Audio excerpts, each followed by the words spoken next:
Hello guys, welcome to my new blog. যেমনটাই তোমরা দেখতে পাচ্ছ, আজকে একটা রান্নাবাড়ির ভিডিও নিয়ে চলে এসেছি তোমাদের সাথে। আমরা প্রত্যেকেই আমি এবং আমার বাড়ির সদস্যরা প্রত্যেকেই আমরা শীতকালে না এই ডিশটা খুব বেশি খাই। কারণ শীতকালে আমরা মটরশুঁটিটা পাই, একদম টাটকা মটরশুঁটি যেটা পাই। এমনি তো ফ্রোজেন মটরশুঁটি আমরা 12 মাসেই পাই। তো দেখতে পাচ্ছ আজকে হবে মটরশুঁটির কচুরি। ইতিমধ্যেই মা মটরশুঁটি এবং যে কাঁচা লঙ্কা সেটা পেস্ট করার জন্য মিক্সার গ্রাইন্ডারে দিয়ে দিয়েছে। মিক্সার গ্রাইন্ডারে পেস্ট হচ্ছে। তো তোমরা সকলেই দেখতে পাচ্ছ আজকে হবে মটরশুঁটির কচুরি। মা বলছিল রাত্রেবেলা মটরশুঁটির কচুরি করবো। আমি বললাম যে চলো তাহলে আজকে তোমার মটরশুঁটি কচুরি বানানোর রেসিপিটা তাহলে সবার সাথে শেয়ার করা যাক। কারণ মটরশুঁটি বানানো অনেকেই মটরশুঁটি কচুরি বানায়, বাট সবার রেসিপি সেম হয় না। দেখতে পাচ্ছ এরকমভাবে পেস্টটা রেডি করা হয়ে গিয়েছে। এরকম দানা দানাভাবে থাকবে, কারণ মটরশুঁটি যদি এরকম দানা দানাভাবে থাকে এবং কচুরির মধ্যে যদি মুখের মধ্যে পড়ে তো বেশ ভালোই একটা স্বাদ হয়। তো দেখতে পাচ্ছ ইতিমধ্যেই মা গ্যাস জ্বালিয়ে নিয়েছে। তারপরে দিয়ে দিচ্ছে তেল, কারণ ছাকা তেলে ভাজা হবে এই মটরশুঁটির কচুরি। তো তোমরা সকলেই দেখতে পাচ্ছ, কিন্তু এইটা হলো যেই তেলটা দিয়েছে সেটা ভাজার জন্য দেয়নি, সেটা দিয়েছে মশলাটা রেডি করবে। দেখতে পাচ্ছ আদা কুচি দিয়ে দিয়েছে। আদা কুচি দেওয়ার পর সেই আদা কুচি দেখতে পাচ্ছ ওটা একটুখানি গোল্ডেন কালারের হবে। সেই গোল্ডেন কালার করার পরে যে ব্যাটারটা বলতে যেটা ব্যাটার না, এটা হলো মটরশুঁটির কচুরিটার মধ্যে যে পুরটা দেওয়া হবে, কচুরি যে পুরটা হবে সেটা বানানো হচ্ছে। দেখতে পাচ্ছ হিং দিয়ে দিচ্ছে। হিংটা হলো স্মেলের জন্য, আর খেতেও বেশ ভালো লাগে। তোমরা দেখতে পাচ্ছ সকলেই ইতিমধ্যেই মা হিং দিয়ে দিয়েছে, নাড়াচাড়া করে নিচ্ছে। দেখো ধীরে ধীরে গোল্ডেন গোল্ডেন কালার হয়ে আসছে।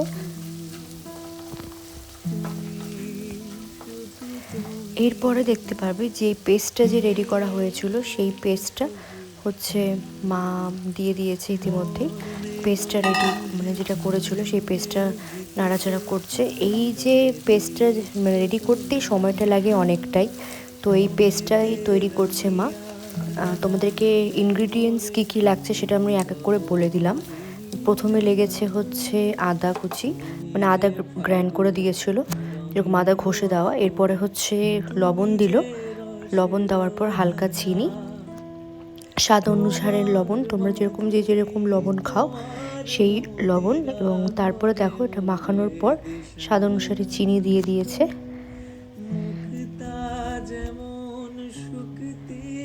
দেখতে পাচ্ছ কি সুন্দর লাগছে না, গ্রিন গ্রিন চার সাইডটা। তো মটরশুঁটি যারা আমরা এমনি খাই না তারা কিন্তু আমরা মটরশুঁটি কচুরিটা করে আমরা খেতে পারি, তো বেশ ভালো লাগবে। তো তারপর দেখতে পাচ্ছ এখানে যেহেতু মটরশুঁটির কচুরি রেডি হচ্ছে ওখানে পুরটা, তো তার মাঝে মা ময়ম দিয়ে দিচ্ছে। ময়দার মধ্যে তেল দিয়েছে, লবণ দিয়েছে এবং চিনি দিয়েছে। তো সেইভাবে করে খুব সুন্দর করে এটাকে মাখতে হবে। মেন মা বলছিল যে ময়মটা যাতে খুব ভালো করে দেওয়া হয়। ময়মটা যদি ভালো করে না দেওয়া হয় তাহলে ঠিক বেশ ভালো ক্রাঞ্চি বা ক্রিস্পি টাইপের যেটা হয় সেটা হবে না। তো অনেকক্ষণ ধরেই ময়মটা দিতে হয়। তো তোমরা সকলেই দেখতে পাচ্ছ যে মা রেডি করে দিচ্ছে, মা রেডি করছে। ময়মটা দিয়ে দিতে হয়। তো ময়মটা দেওয়ার পর আমি তোমাদেরকে একটু পরে দেখাবো যে ময়মটা কেমন করে বুঝবে যে ময়মটা দেওয়া হয়ে গেছে, কখন আমরা মাখা স্টার্ট করব। আমি সেই ক্লিপটাও নিয়েছি তোমাদের সাথে শেয়ার করব বলে। তোমরা দেখতে পাচ্ছ ইতিমধ্যে ময়ম দেওয়া চলছে এখনো পর্যন্ত। মা ওই চার সাইডটা ঘুরিয়ে ঘুরিয়ে ঘুরিয়ে ঘুরিয়ে ময়ম দিচ্ছে।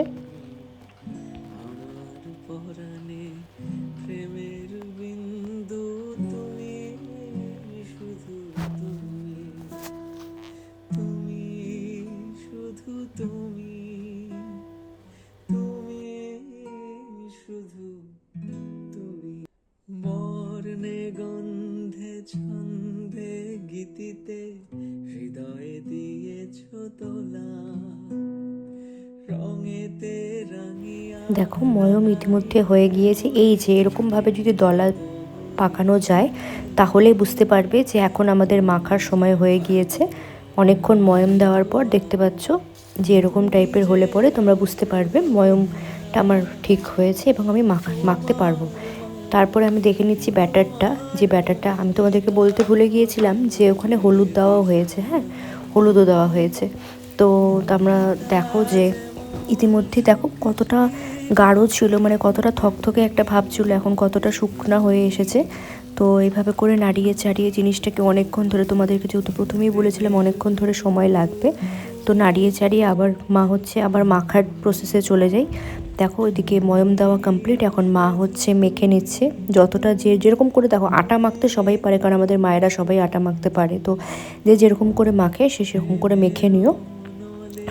দেখতে পাচ্ছ যে ময়দা মাখা ইতিমধ্যেই কমপ্লিট। তো এরকমভাবে তৈরি হয়ে গিয়েছে, কারণ আমাদের বাড়ির সদস্যরা সকলেই খাবে। ইনফ্যাক্ট আমি এই যে পরোটা, সে মানে কচুরি যেটা আছে, সেই কচুরিটা আমি কালকে স্কুলেও নিয়ে যাব। এই ভয়েসটা আমি যেহেতু যেদিনকা পোস্ট করব তার আগের দিন দিচ্ছি বলে বললাম যে কালকে। দেখো আমাদের ব্যাটারও রেডি, মানে যে পুরটা দেওয়া হবে সেই পুরটাও রেডি, অলমোস্ট হওয়া ভাব এখনও পর্যন্ত, আরেকটু হবে, এখনও সেই গা ছাড়া ভাবটা আসেনি। এই দেখো গা ছেড়ে দিয়েছে মটরশুঁটিগুলো, দেখো আর কড়াইয়ের সাথে লাগছে না। তো এরকম করলে পরেই বুঝতে পারবে যে আমাদের হচ্ছে পুরটা টোটালি রেডি হয়ে গিয়েছে। আর এবার হচ্ছে এটা হয়ে যাওয়ার পর আমরা একটা আলাদা বাসনে, যে মটরশুঁটির পুরটা রয়েছে যেটা আমরা তৈরি করলাম, সেটা আলাদা বাসনে আমরা ওটাকে ঢেলে রেখে দেব। এবার দেখো গোল গোল করে, যেটা আমরা রুটি করি বা লুচি করি না কেন, আমরা গোল গোল করে যে শেপটা দিই সেই শেপটা মা দিচ্ছে, তোমাদের সাথে শেয়ার করছি। দেখো তোমরাও তাহলে বাড়িতে করে খেও এবং জানিও যে কেমন লাগলো। এবং দেখতে পাচ্ছ যে ইতিমধ্যেই আর কিছুক্ষণের মধ্যেই রেডি হবে। যে মা এখন এই যে গোলটা যে করছে, গোলটা করার পর এই যে এইভাবে করে এর মধ্যে পুরটা দেবে, তোমরা সকলেই দেখতে পাচ্ছ। এই যে এইভাবে করে সাইডটা পাতলা পাতলা করে এইভাবে করে একটুখানি মানে অর্ধ ডিম্বাকৃতির মতো করে নিই। এই দেখো পুরটা দিয়ে, পুরটা হালকা একটু ঠান্ডা হবে, হ্যাঁ না হলে দেওয়া যাবে না। তো ঠান্ডা করার পর এই যে দেখো আমাদের রীতিমতো এই গোল আকৃতি রেডি। এবং এটাকে বেললে পরেই বেলে ছাকা তেলে ভাজতে হবে।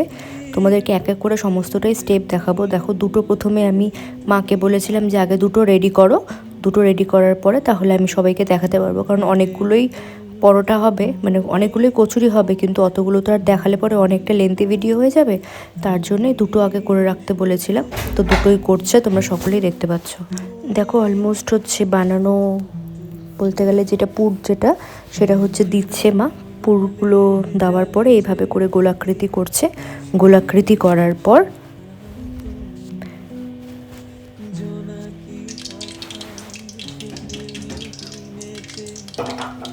দেখো তেল গরম হচ্ছে এক সাইডে। এবার যেটা গোলাকৃতি করেছিল সেগুলো বেলার পালা, এবার সেটা হচ্ছে বেলছে মা, তোমরা সকলেই দেখতে পাচ্ছ। ওই দেখো দেখতে পাচ্ছ মটরশুঁটি, অনেকেই তোমরা জিজ্ঞেস করতে পারো মটরশুঁটি তো পেস্ট করার পরও এরকম গোটা গোটা মটরশুঁটি কী করে আছে। তো মটরশুঁটিটা পেস্ট করার পরও গোটা গোটা মটরশুঁটিটা ইচ্ছা করেই রাখা হয়েছে, যাতে মটরশুঁটিগুলো হচ্ছে ভেতরে পড়ে, মুখের মধ্যে যাতে পড়ে, আর যাতে দেখতে মানে খেতেও সুন্দর হয় এবং ভালোও লাগবে খেতে। তোমরা সকলেই দেখতে পাচ্ছ ইতিমধ্যে বেলা ডানের পর হচ্ছে এখন ধীরে ধীরে ভাজার প্রসেসটা শুরু করবে। তোমরা সকলেই দেখতে পাচ্ছ যে একটু আগে দেখিয়েছিলাম তোমাদেরকে ছাকা তেল, যেটা হলো তেল গরম হচ্ছিল। দেখো কত সুন্দর লাগছে না, একদম খুব সুন্দরভাবে ফুটছে জিনিসটা। এই যে শীতের দিনে এরকম গরম গরম কচুরি খেতে কারেই না ভালো লাগে, কারণ এরকম টোটালি একদম গরম গরম হবে আর সার্ভ করা হবে এবং খেতে দারুণ লাগে। কারণ এর আগেও আমি খেয়েছি, তোমাদের সাথে শেয়ার করছি এখন, যে তোমরাও বাড়িতে ট্রাই করে দেখো কেমন লাগে এবং কমেন্টে জানিও। এবং কোনো কোয়ারিজ থাকলে পরে তোমরা অবশ্যই জানিও যে কোন স্টেপটা তোমাদের মনে হয়েছে যে আরেকটু ডেসক্রাইব করে বললে পরে তোমাদের ভালো হতো। তোমরা অবশ্যই জানাবে কমেন্টে। আর কমেন্টে তোমরা এত ভালোবাসা দিচ্ছ আমার ব্লগগুলোকে এবং এতজন ব্লগ দেখছো এবং আমার আগের ব্লগগুলো এত সুন্দর শেয়ার হয়েছে, আমি তোমাদেরকে সত্যি থ্যাঙ্কফুল যে এত সুন্দর এত কম সময়ে তোমরা এত ভালোবাসা দিচ্ছ। এবং তোমাদেরকে জানিয়ে রাখি, যারা এখনও পর্যন্ত আমার ইউটিউব চ্যানেলটা সাবস্ক্রাইব করোনি তারা ইউটিউব চ্যানেলটা সাবস্ক্রাইব করে দিও।